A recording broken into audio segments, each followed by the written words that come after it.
So again, my name is Rob Franco. I'm a program manager on the Internet Explorer 6 team.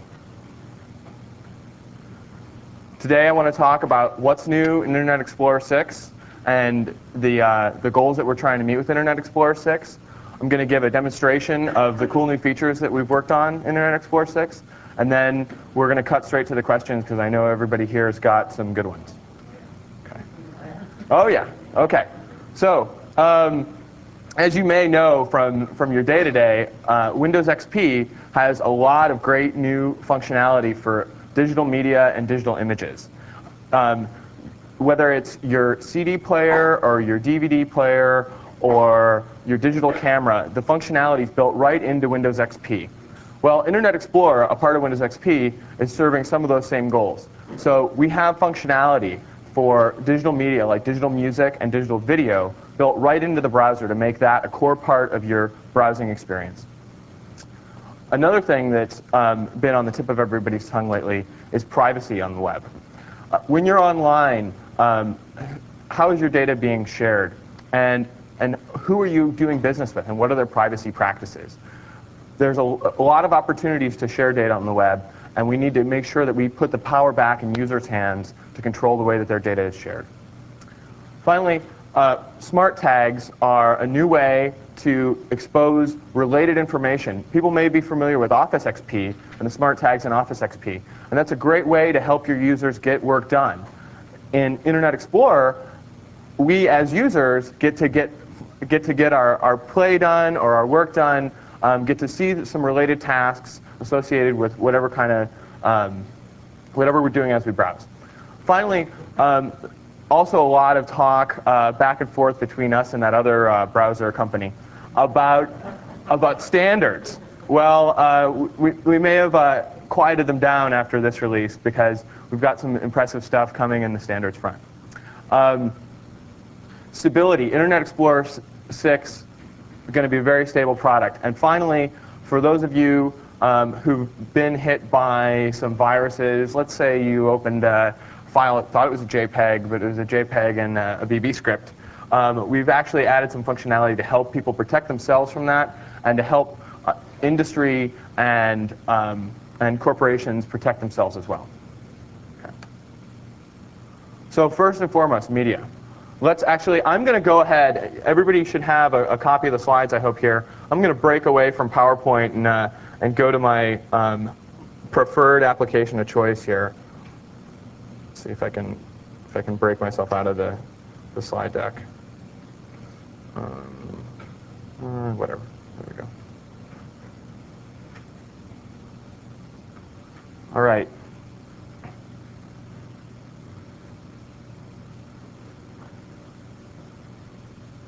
Come on. Come on. Here we go. Anyways. Okay. So again, these are the latest and greatest bits hot off the presses, and we're working on these. So you bear with me as we see little stumbles here, but I'm giving you the daily version here. So again, digital media. Okay. So in the past, users had to configure a media player. A lot of pages that offer you links to digital media content also offer you a link to go get a player for free. Once you get that player, you have to install it, you have to configure it, and you also have to expect to have not just one new window for advertising, but another new window for a player to pop up in front of you. And who knows what you were doing browsing. The site doesn't care. They want to make sure that they've got you plugged in. So in Internet Explorer 6, we've made digital media a seamless part of the browsing experience. So now I can go and grab some of my favorite music here. Let's get some electronic going here. I think you guys want to jam today, right? Usually I'm up right after the Windows Media Player team, and I have to compete with them. So again, I mentioned that in previous experiences, you had to configure your own player. That player would oftentimes go in there and kind of fight it out for file associations, and you never knew what you were going to get.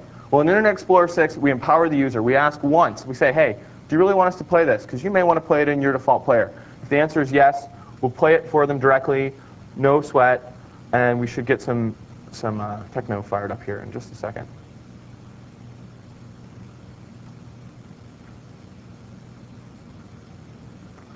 Okay, so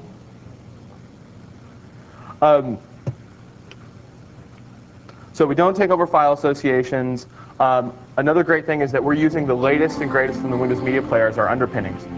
So if you want to serve some content that is DRM-v2, that has the newest encryption, that has the newest codecs, we can play that content for you directly without any further downloads. Now, another common issue is that a lot of users may not know where to find digital media. So by offering content in the pane directly above the media player, we can highlight digital media for users who may never have had that experience before, and now they can get plugged in right away, right off the bat.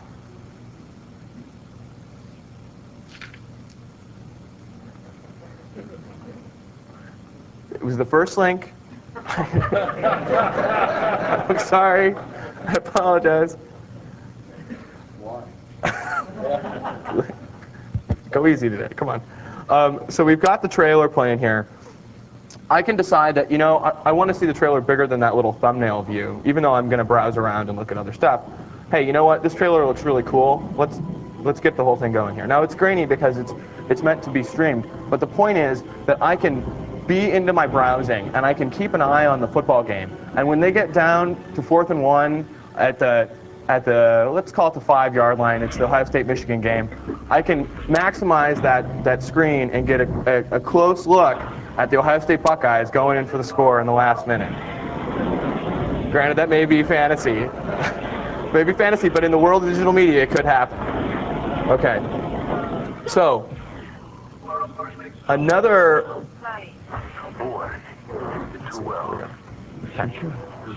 So, another area in which we've invested a lot of time, like I said, in Windows XP, is digital images. So I've got a digital camera, and I took a bunch of pictures here, and it's me and some buddies out around it, playing around down in San Francisco. So let's say I send this link to my friends. As they're viewing this, is great, cool, but I want to get a copy of these pictures. How do I do that? It might be surprising, but for a lot of novice users, it's really challenging for users to get out and to collect these images that they find on the web. So in IE6, we say, well, when people are looking at images, there's a couple things they might want to do. I might want to save that image to my hard drive. I might want to print that image out and give it to my friend. I may want to email it to a buddy. And I may want to go look at these images that I've stored on my hard drive and see if that's the same one, or pick up the other ones that I've been playing with. So this is really handy, and I actually use it quite a bit, even though I did know about the previous functionality. So let's go a step further. Let's say I've got a digital camera and I didn't resize all my pictures after they came out of my camera. So anybody who's got a digital camera knows that the pictures are way larger than your screen sometimes. So in IE6, we automatically resize an image, if we navigate directly to the image, to the size of the browser. So here, another button is exposed that lets me size it back to its original size, which obviously, again, was far too large. And that is Ipanema Beach in Rio de Janeiro. What's that? Oh, the button's right there, yeah. It is not Redmond, pretty sure. Okay, so again, I mentioned before that privacy is a big focus for Microsoft and a big focus in Internet Explorer. So we've worked with the W3c on the platform for privacy preferences called the P3P. And we've implemented the latest draft of that. So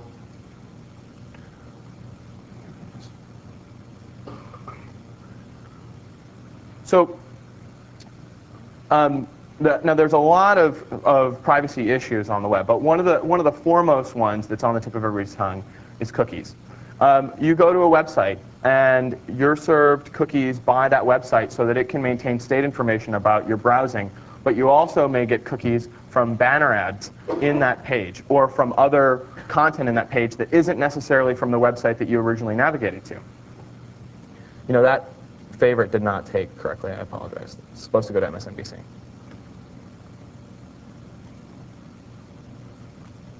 Okay. So here, a website that is not the primary one that I navigated to is attempting to serve a cookie to me, and it doesn't have a privacy policy associated with it. So Internet Explorer is going to automatically check those cookies for privacy policies, and if they're missing or if they don't match my user settings, then those cookies can be restricted per my preferences. So here, the first time that these cookies are restricted, I'll see a dialog that tells me about this status icon. Because from now on, when I see the status icon, that means that some cookies were restricted. Now, I apologize. You can tell this is a daily build because the bitmap here is mismatched from the bitmap there. I can promise you personally that that's addressed since this particular build that I've installed. But you get the idea that we're making it really clear, even for people who maybe not clued into all the browser features, that hey, this is a place to keep your eyes out for. So I'm going to say, okay, great, I know about this. So now I can double click on that icon, and I can see a list of sites that had content on this page and how cookies from those sites were handled.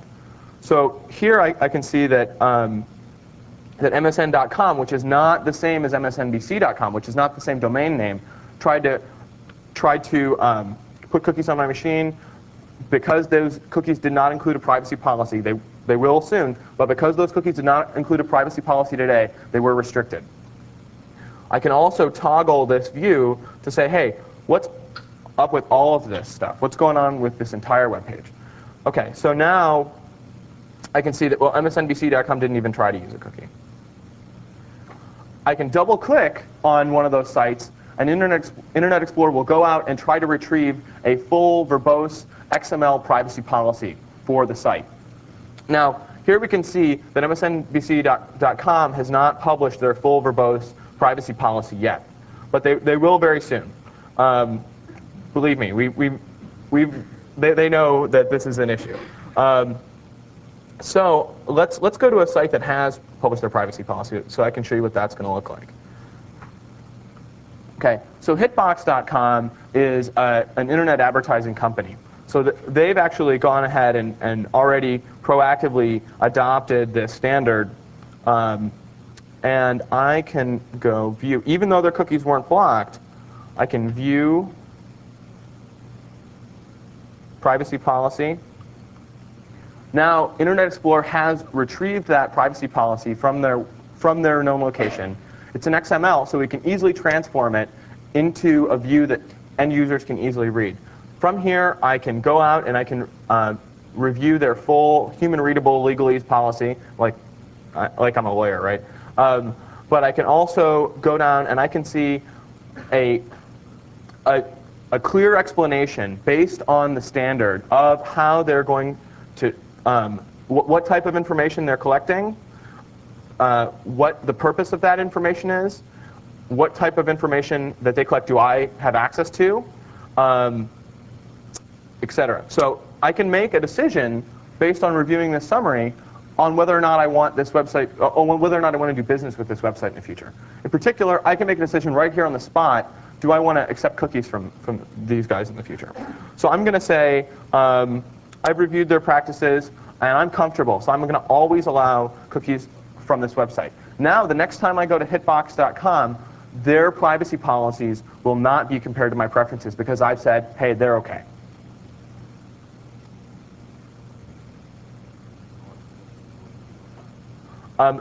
Exactly. That is similar to the trusted sites list in security. Never change. What's that? What if their privacy policies change? If they're private, so every when we review cookies We should hold on to some questions, but I'll answer that one quickly.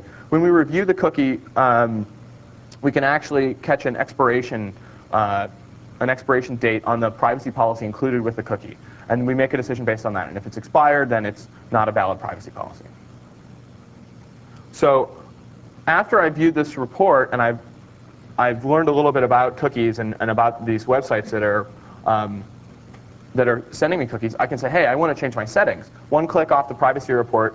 Here I can use a simple slider to crank my privacy settings all the way to blocking all cookies, which would not be a very functional user experience, or I can go all the way down to accepting all cookies, which basically just turns this functionality off and takes you back to IE 5.5 style functionality. Furthermore, I can maybe I work with a privacy company or a privacy provider, or maybe I work at a company that has specific policies about the way employees use cookies. I can import a a flag-by-flag XML file that describes how cookies for a particular purpose should be handled by the browser.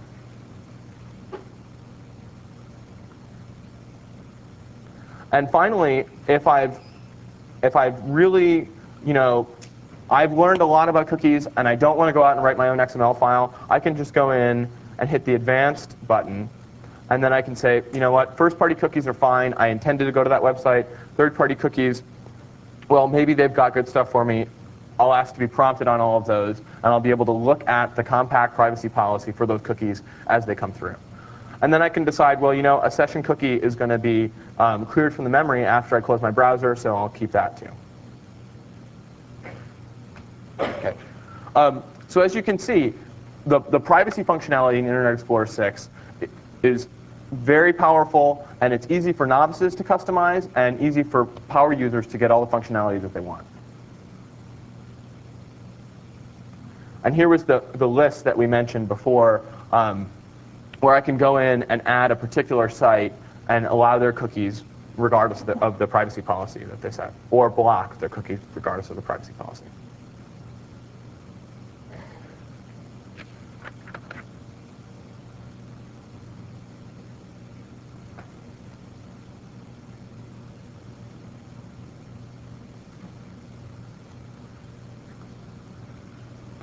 Okay, so again, I mentioned before that Office XP has smart tags functionality. And in Office XP, I can detect the name of a coworker in a document, and I can get on Object UI for that name and then perform related tasks for that coworker's name. Like I could send her an email or have Instant Messenger fire up. So in Internet Explorer 6, we have a pluggable architecture that allows third parties to provide their own handler engines. So we ship one by default, but I can go in and create my own that says, when I see Dow Jones, go ahead and give me a link to my stock portfolio, because I'm going to want to, sell all of my Red Hat. I don't know, perhaps. I don't know. So let's see. Let's go back to the slideshow. This guy's got to go away. I thought he was gone. I don't know what's up with this guy. Well, he's not going to use cookies on my machine, I'll tell you that much. You, buddy, are gone. Okay.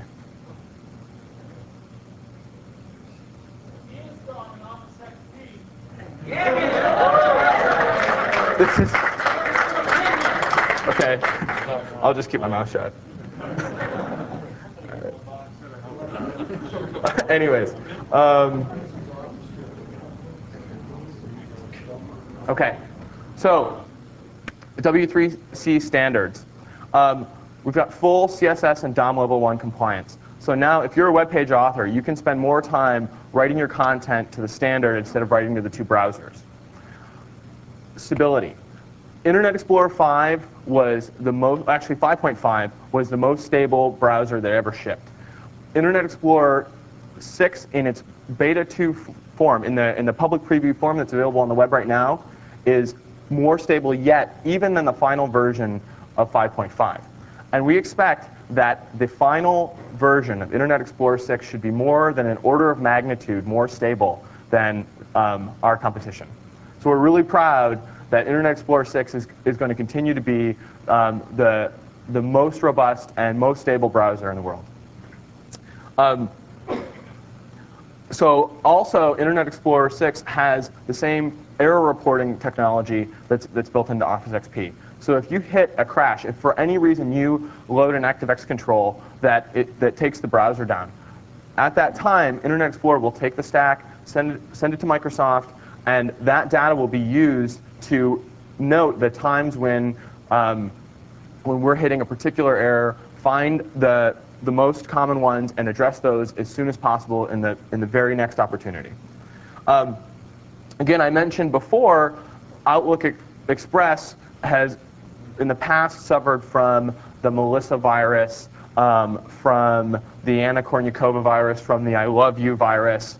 And now we have the ability to kind of block these unwanted advances from these various viruses. So in the future, if you were to double-click on the Melissa virus, you would get a prompt that says Melissa.jscript wants to send email to your mom and your cousin and your boss. And you can make a decision based on all this, because we know that there are people who write code that get work done with this functionality. So we put the user back in control. Now, finally, we can also let the administrator or let the user say, you know what, I don't even want to be asked about sending Melissa to my boss, because when that happened before, I got in a lot of trouble.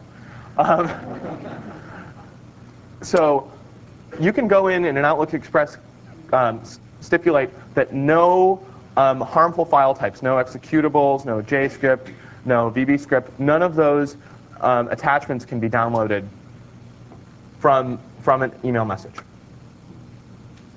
So we've seen the new stuff. IE6 has rich new features. It's got more new end user features than it's clearly the best browser in the world. I'm all choked up. I'm so proud to work on it. And we're really excited to have you guys here. We want to make sure that you're a part of the beta program and that you're giving us feedback so that we can improve it both for the final release and then for the subsequent versions.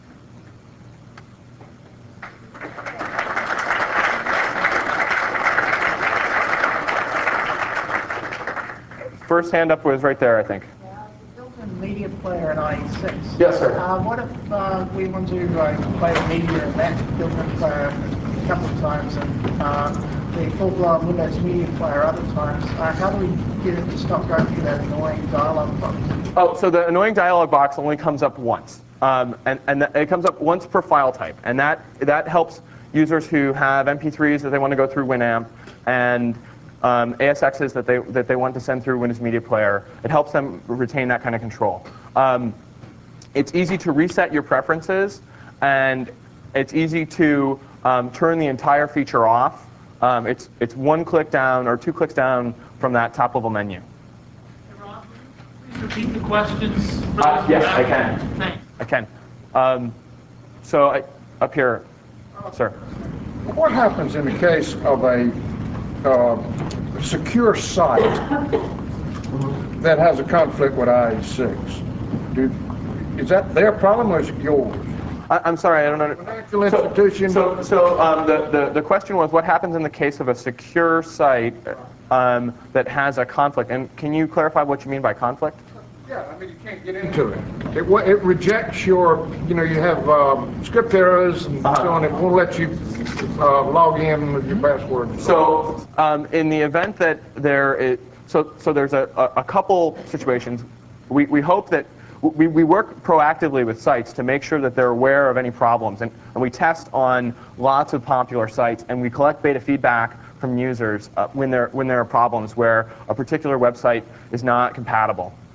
But there are also times when user settings prevent particular protocols, and it really comes down to, we can take all the steps that we can during the development process, but if the website wants to author itself for a particular browser, they need to, whatever browser that may be, they need to make sure that they test their website against those browsers and understand the possible failure scenarios.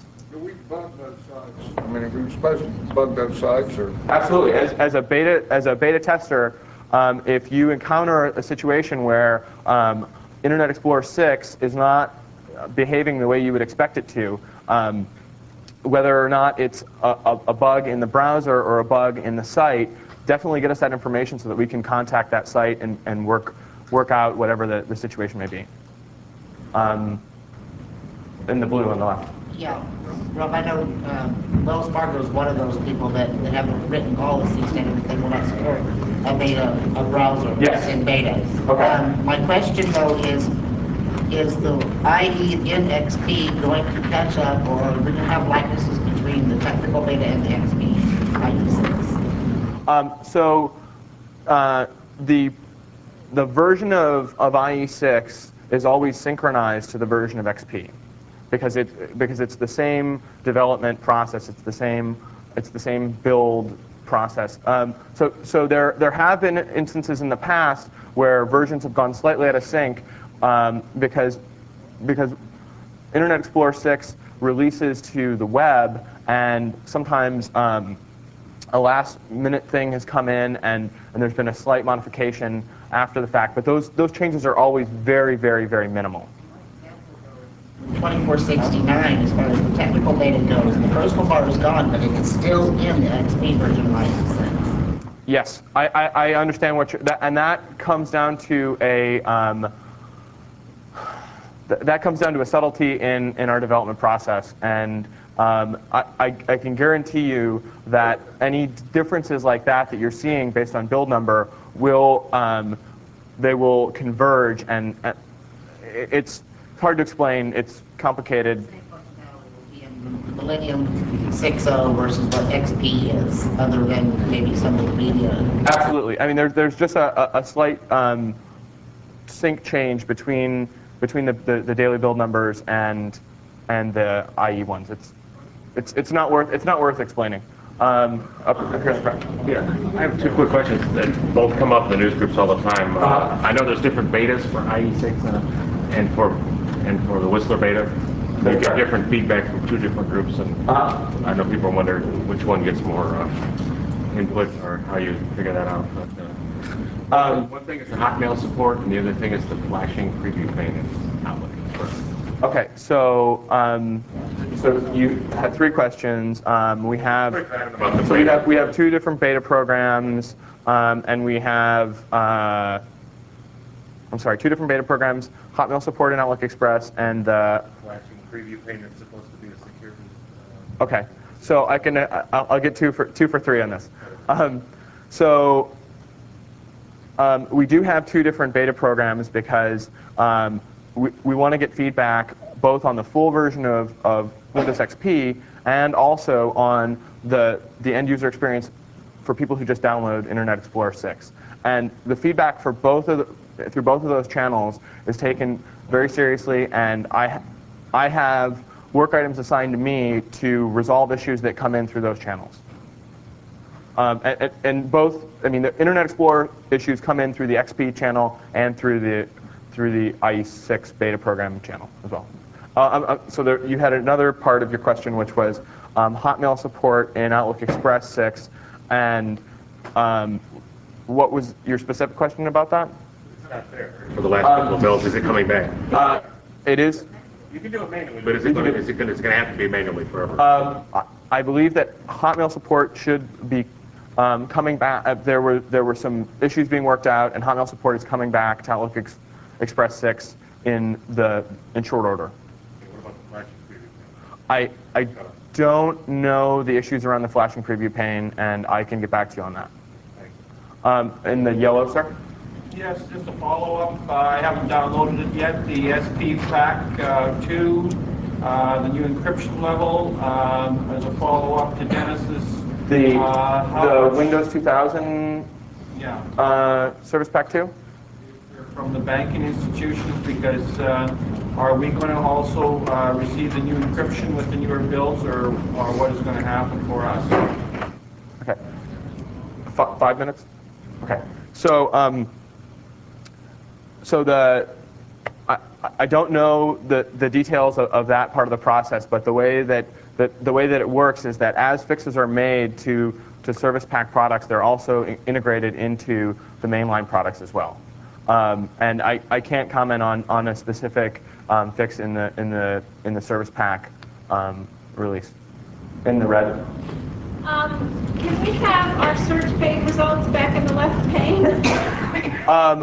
So the question was, can we have our search pane results back in the left pane? Have it stick. Yes. And I believe that is up to the search engine to author the content to go to the correct pane. So if you change your search engine provider, you should be able to get your content back in the left pane. Okay?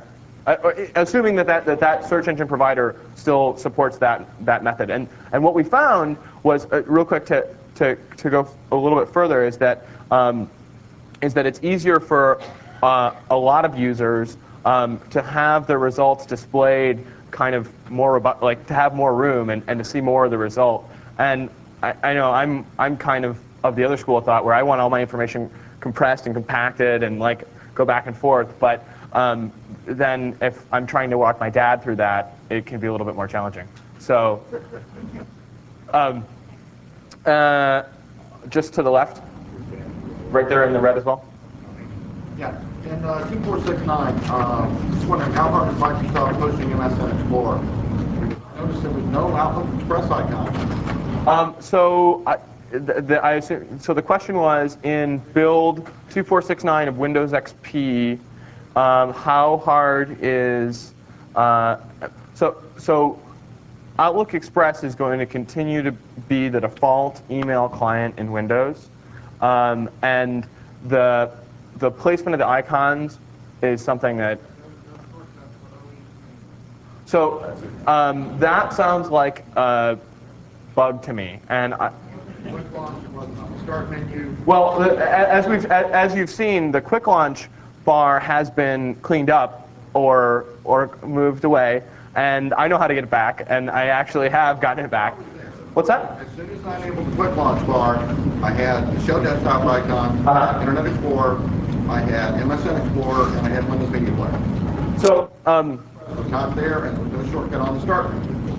So Outlook Express is absolutely going to continue to be a part of Windows, and how it's exposed exactly in the shell menus, again, is something that I can't comment on because I work on the more the Internet Explorer side rather than on that shell thing.